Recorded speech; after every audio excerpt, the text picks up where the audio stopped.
जय माता दी, जय माँ काली। आज का जो वीडियो है हनुमान जी की प्रभावशाली साधना के ऊपर है। कई समय से मैसेज आ रहे थे कि गुरुजी हमें जो है भूत प्रेत बहुत तंग करते हैं, सपने में आते हैं। और कई कह रहे थे कि गुरुजी मेरे काम धंधा बहुत रुक जाता है।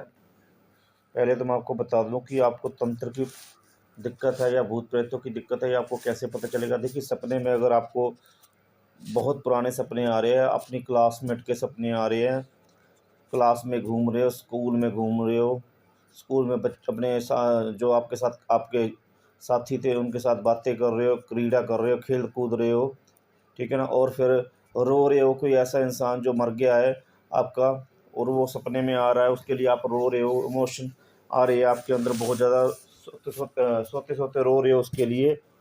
तो भाई ये दिक्कतें जो होती है ज़्यादातर भूत प्रेत योनियाँ, पिशाचनी योनि की होती है। या फिर अगर सपने में आपने खाना जो है लैट्रिन के पास खाना बना रहे हो, या लैट्रिन के अंदर ही रसोई बना रखी है, तो ये सब भूत प्रेतों के ही जो है संकेत है कि वो आपके जीवन में है और वही आपके जीवन को ख़राब बना रहे हैं, ठीक है ना।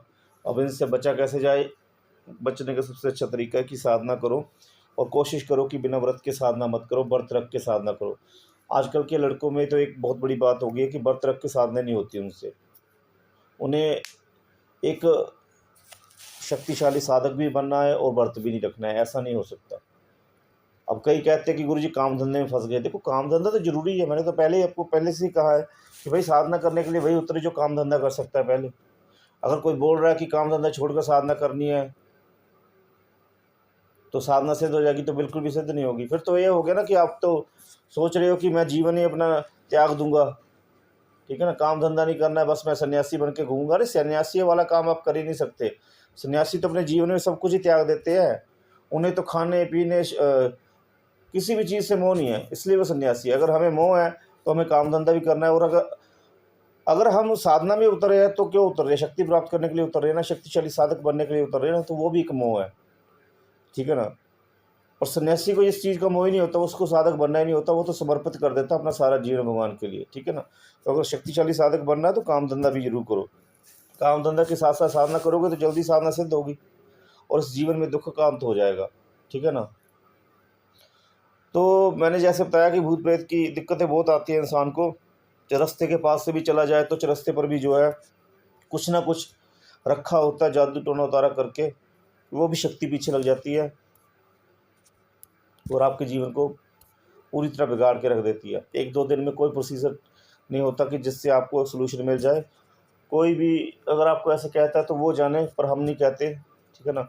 हम ये कहते हैं कि करते रहोगे तो फ़ायदा ज़रूर मिलेगा, ठीक है ना।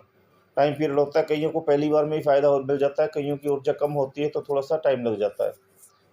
आप जो है इस साधना को कीजिए। मंत्र बता देता हूँ।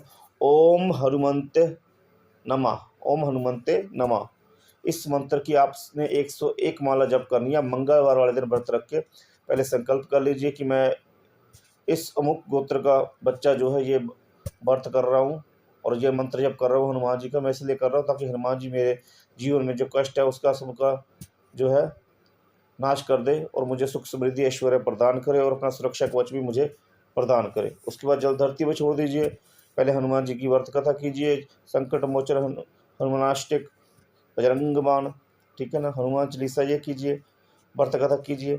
उसके बाद फिर रात्रि को करना है मंत्र जाप 101 माला, ठीक है ना। व्रत में क्या करना है? सारा दिन भूखा रहने की कोई जरूरत नहीं है, क्योंकि मंत्र जप वालों का व्रत अलग होता है और जो मंत्र जप नहीं करते सिर्फ व्रत करते हैं उनका व्रत अलग होता है।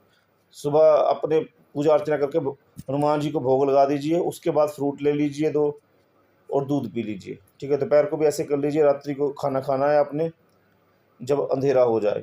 इस बात का ध्यान रखना है, खाना सूर्यास्त पर नहीं खाना है, अंधेरा होने पर खाना है खाना, ठीक है ना। तभी आपका व्रत पूर्ण रूप से लग पाएगा।